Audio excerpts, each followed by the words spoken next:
L'organisation de la santé est de plus en plus économique et de moins en moins dans un but de santé publique. Jamais on avait le temps. J'avais l'impression d'aller me faire maltraiter. Ça n'arrêtait pas. Le flux tendu en salle de naissance, on sait ce que c'est, mais là, c'était le flux tendu tout le temps. La péridurale, elle n'est pas là pour des problématiques de douleur, elle est là pour des problématiques de personnel. L'existence de l'individu femme est écrasée. Donc, en tant que sage-femme, accompagner des femmes et vouloir leur liberté, c'est forcément militer. C'est forcément ça.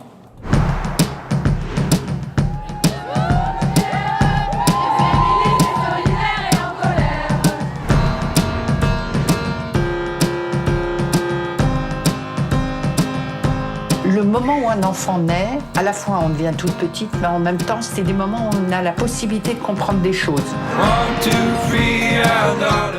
Héros TV 34 Mehdi, je suis donc au CGR, exactement au restaurant Le Gusto pour cette interview avec Chantal Birman. Bonjour Chantal. Bonjour, enchantée. Un très très grand merci d'être venu ici. Merci d'être là aussi. Ah ben, voilà, on s'est bien trouvé du coup. Voilà. On s'est très très bien trouvé. Je suis ravie d'être là. Donc c'est pour la projection du film À la vie. Oui. Il y a un cinéma ce soir donc à Villeneuve-les-Bizet au CGR. C'est quoi la genèse de ce film ? Alors, parce que ce qu'il faut dire, c'est que tu es sage-femme. Oui. Comment c'est venu en fait ? Parce que tu as dit, je ne suis pas une actrice, tu l'as dit tout à l'heure en présentation du film. Oui, bien sûr. Donc l'histoire, c'est Aude Pépin qui m'avait vue au niveau la réalisatrice du film. La réalisatrice, qui elle était journaliste et qui a été avant actrice. Et qui était à ce moment-là sur la maison du maternel. Moi, je faisais partie du pool de professionnels qui étaient demandés par la maison des maternelles. Et on a fait notre première émission ensemble. Et l'émission était sur le baby blues. Et normalement, avec une journaliste, on met 1 heure, 1 heure et quart à préparer une émission. Et là, cette fois-là, on est resté pendant 3-4 heures à se parler. Il y avait toute la partie journalistique et puis elle me posait des questions, elle creusait vraiment au marteau-piqueur le sujet, si j'ose dire. Je voyais bien qu'il y avait une résonance dans sa vie à elle, personnelle, bien sûr, mais pas que, quoi. Elle était une espèce d'illumination par ce qu'elle était en train de comprendre, qui non seulement l'éclairait elle sur sa vie, mais éclairait une partie de son féminisme qu'elle était en train de percevoir. Et donc, pour elle, ça a été une véritable révélation. Alors, pour moi, pas du tout, parce que ça faisait 30 ans que je disais les mêmes choses, et entre autres aux journalistes. Et à la fin de chacun des interviews que j'avais, les journalistes me disaient « Ah, mais on va faire quelque chose avec toi ». Et je disais oui, et elle m'a dit ça aussi. Je me suis dit, tiens, c'est un tic de journaliste, ce truc de faire quelque chose avec moi. Et puis, elle l'a fait. Pour de vrai. Réellement. Voilà, elle l'a fait pour de vrai. Et donc, du coup, c'est grâce à ça que je suis là aujourd'hui à Béziers et que je suis enchantée d'être là, que mes collègues peuvent enfin être un petit peu au micro et un peu dans la lumière aussi. Et j'en suis enchantée parce qu'elle le mérite tellement, elle travaille tellement pour ça et pas pour être dans la lumière, mais elles travaillent tellement et elles ne le sont jamais. C'est des femmes de l'ombre et la maternité aussi au niveau de la femme. C'est déjà le fait d'être femme, c'est un tabou, mais être mère, c'est encore plus tabou. Voilà. Ouais, tout à fait, ouais. Donc on a pu le voir dans le film. Pour ceux qui ne l'ont pas vu, forcément, nous on va en parler. Par contre, moi, ce que j'ai beaucoup aimé, enfin ce que j'ai pu voir, c'est que tu prends ton bâton de pèlerin et c'est une déambulation. À travers les cités, donc c'est sur Paris, hein, oui, Montreuil, je crois Bagnolet. Non, c'est sur la Seine-Saint-Denis. Seine-Saint-Denis, exactement. Oui, c'est le département le plus pauvre de France, où la majorité de la population est soit immigrée, première génération, soit issue de l'immigration. Voilà. Donc c'est particulier comme endroit, ce qui fait que, enfin, un endroit que j'adore évidemment.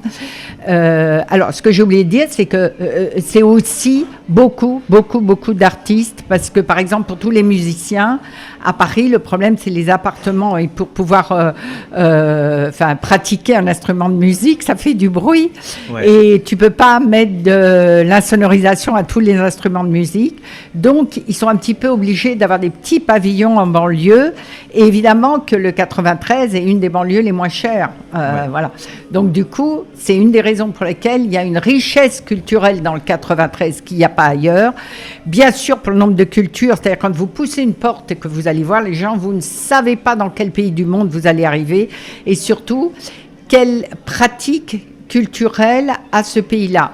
Et quand on est sage-femme, on arrive forcément immédiatement dans de l'intime, parce qu'il s'agit du cœur de la famille et même du démarrage de la famille, qui est l'issue aussi de la sexualité. Donc on est au cœur de tout ça.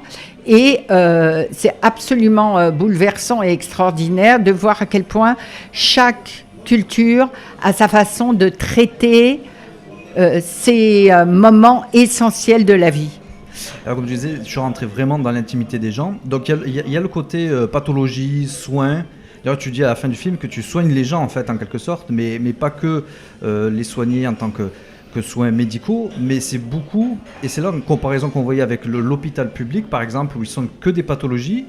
Toi, c'était vraiment dans la psychologie, dans le conseil, dans la bienveillance, dans rassurer aussi, parce qu'on parle aussi du baby blues, qui est très présent dans le film, où on en parle, et tu es là pour rassurer. Oui, alors, le soin fait partie du travail de tous les soignants.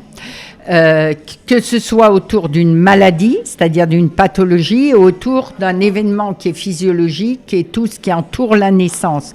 La naissance, ce n'est pas un événement de pathologie. Être enceinte, c'est un moment de la vie. Et donc, c'est étrangement, et c'est ça qui est intéressant, c'est cette parenthèse de vie qui est au milieu, on va dire, de la Mecque de la pathologie, puisqu'on est au creux même de l'hôpital. Et on a été formé dans une pensée hospitalo-universitaire. Et c'est très, très, très difficile pour nous, les sages-femmes, de faire émerger au milieu de cette pensée hospitalo-universitaire une pensée de la physiologie. C'est quasiment impossible. Donc c'est par rapport à ça que je fais énormément d'efforts pour essayer de montrer ça, de montrer que les événements autour, que ce soit la grossesse, l'accouchement, la prénaissance, l'allaitement et même l'éducation par rapport à l'enfant petit et même après, ça fait partie de la vie, et que la gynécologie et l'obstétrique, ce sont même des moments de vie pour les femmes où il y a de véritables poussées de croissance, et quand on est bien accompagné, on peut grandir très vite à l'intérieur de ça. On peut acquérir des forces insoupçonnées pour le restant de sa vie, du côté des femmes, mais aussi du côté des hommes qui arrivent à le comprendre, qui arrivent à être touchés, qui arrivent à l'exprimer et qui arrivent à admirer. Quand il y a tout ça qui arrive et que c'est possible à dire et à montrer, à partir de ce moment-là, on a grandi. L'homme dans le film est un petit peu effacé tout de même. Qu'en est-il sur le terrain du coup ? Il est comme ça dans la prénaissance immédiate. Alors, en Île-de-France, beaucoup de... Alors, c'est là où il y a une petite différence, justement. La population immigrée, sur une naissance, elle a tendance à beaucoup entourer la jeune mère, à lui faire à manger, à faire ses courses, etc. Et aussi à essayer de réconforter le jeune père. Dans la population autochtone, les Français de souche, la plupart des familles dans lesquelles je vais sont coupées de leur famille à ce moment-là. Les mères, les parents ou les beaux-parents de la femme ou du compagnon viennent 2-3 jours s'ils sont en province et s'en vont. Et s'ils sont à Paris, en fait, la plupart des grands-mères travaillent au moment où les petits-enfants naissent, et ils n'ont pas tant que ça de temps pour s'occuper de ce couple qui est à ce moment-là en situation d'urgence, de fatigue, on va dire d'état de choc après l'accouchement. Alors, ce qu'on voit dans le film autour des hommes, c'est qu'on les voit en fait assez vite être pères, pleinement. Par contre, très inquiets sur ce qui se passe pour leur femme. Ils ne reconnaissent pas leur femme à ce moment-là. Et ils en ont épousé une, ils ont fait un enfant avec cette femme-là, et c'est une autre qui déboule de la maternité. et ils sont très très inquiets de ne jamais retrouver leur femme. Et il va falloir du temps pour qu'elle se retrouve elle-même. C'est-à-dire que, et c'est bien l'angoisse des femmes après, c'est qu'elles ne se reconnaissent plus elles-mêmes. Donc il y a tout un travail à faire par les sages-femmes, qui sont les professionnels de santé, qui sont ceux qui sont spécialistes de ce moment-là, qui est d'essayer de trouver l'endroit où on va pouvoir, à partir duquel on va pouvoir faire recentrer la femme et où elle va pouvoir se réaspirer pour pouvoir repartir aussi bien dans la relation avec son bébé que dans la relation à son compagnon, la relation à sa famille. Mais pour ça, il faut qu'elle commence à se retrouver. Voilà. Justement, au niveau de la naissance, ce que tu disais, il y a quelque chose qui est tabou. Il y a un chiffre qui est tabou, que tu disais qu'on ne l'apprend pas à l'école et que quand on arrive dans des situations comme ça, difficile à appréhender. Tu peux parler de ça, de ce sujet-là ? Alors oui, je pense que ce dont tu veux parler, c'est que l'OMS a annoncé, il doit y avoir 4-5 ans maintenant, que la première cause, ils avaient annoncé la première, en fait c'est la deuxième à 0,4 près, c'est la deuxième cause de mortalité. La première cause de mortalité, c'est les maladies cardiovasculaires qui sont juste dans l'année qui suit une naissance et tout de suite après talonnées par le suicide de la jeune mère. Voilà. Donc ça a été effectivement un boom au niveau de la prise de conscience et cette mortalité arrive avant l'hémorragie de la délivrance. Et nous, on a dû passer dans nos études, je ne sais pas, au moins 100 heures sur l'hémorragie de la délivrance, plus dans la pratique, pas 1 heure sur ni la dépression du postpartum, ni le suicide, a fortiori de la jeune mère. Donc il y a là une aberration, un point aveugle au niveau de la santé publique. Et ce qui est intéressant, c'est que dans le parcours que je suis en train de faire, d'aller de salle en salle, il y a quand même 2 caractéristiques dans ce parcours avec ce sujet qui est pile poil sur ce moment. Une première caractéristique, c'est il y a à peu près 12 femmes pour un homme dans les salles, donc c'est probablement les spectateurs, les salles de spectacle les plus genrées de l'histoire du cinéma. Donc la maternité, effectivement, n'intéresse que... La maternité et ce qui se passe après, aussi bien pour les femmes, intéresse... Enfin... peu les hommes, on va dire les choses, mais surtout très très peu les obstétriciens et pas du tout les anesthésistes. Depuis le début, hier, je pense, non, avant-hier, j'ai eu le 6e anesthésiste à Rodez, le 6e, excusez-moi, obstétricienne d'ailleurs à Rodez qui est venue. Et au total, il y a eu un seul anesthésiste sur les 100 représentations.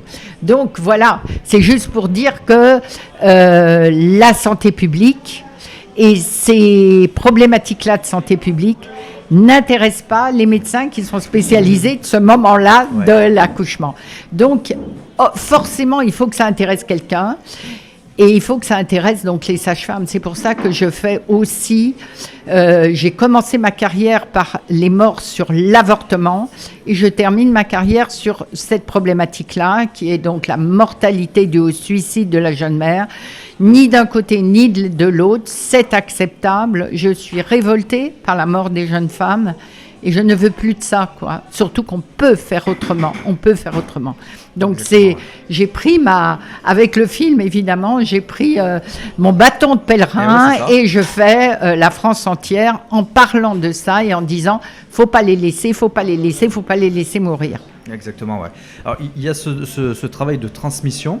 Parce que ça, tu en parles, parce que tu prends la retraite à la fin du film, en fait, c'est ça ? Oui, c'est exactement ça. Et du coup, tu es face à des élèves et que tu as ce travail de transmission. Mais il y a quelque chose que tu veux, en plus de ton expérience, que tu veux partager, c'est le militantisme.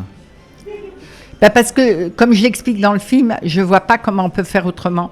C'est ça. Quand il y a des gens, quand il y a des gens de qui tu t'es occupé toute ta vie qui meurent, forcément dans la tête tu te dis il faut que je fasse quelque chose pour que ça s'arrête. Voilà. Et après tu travailles autour de ça, tu deviens plus spécialiste bien sûr de ça, tu deviens une référence par rapport à ça, bien entendu. Donc voilà, c'est ce que j'ai fait, mais je vois pas comment j'aurais pu faire autrement. Voilà. Moi, le militantisme, c'est pas quelque chose que j'ai voulu faire. C'est quelque chose qui m'a été imposé dans ma pratique. Ouais. Du coup, quel message tu veux porter avec ce film, justement ? Je dirais que l'essentiel de la relation humaine, c'est d'accepter, et particulièrement au niveau de la santé, c'est d'accepter de se laisser atteindre par l'autre. Et donc, contrairement au travail des psys, qui est un travail qui est distancié, un travail sur la distance, justement, le travail de la sage-femme, c'est un travail sur la proximité à l'autre. Donc, c'est comment on fait pour être proche avec l'autre, comment on fait pour lui venir en aide dans l'immédiateté et comment on fait pour que cette immédiateté puisse avoir un avenir pour le restant de la vie de l'autre. Des fois, avec un mot, tu changes une vie. Exactement, ouais. On a pu le voir dans le film, donc merci en tout cas pour... merci à vous. Super film, très beau film. On te retrouve en plus avec le sourire et puis vraiment avec toute l'expérience, on le voit à l'écran, c'est magnifique. Donc on encourage tout le monde à le voir. Voilà. Et même les papas, même les hommes. Et voilà. Au contraire, les hommes, on ne pourra pas changer la vie sans les hommes. Ouais, exactement, voilà. Merci beaucoup Chantal. De rien, au revoir. Il va pas tarder à tomber là, le cordon. Comment ça s'est passé l'accouchement alors ? Ça s'est bien passé. Alors voilà, je vous montre comment on sort un bout de sein.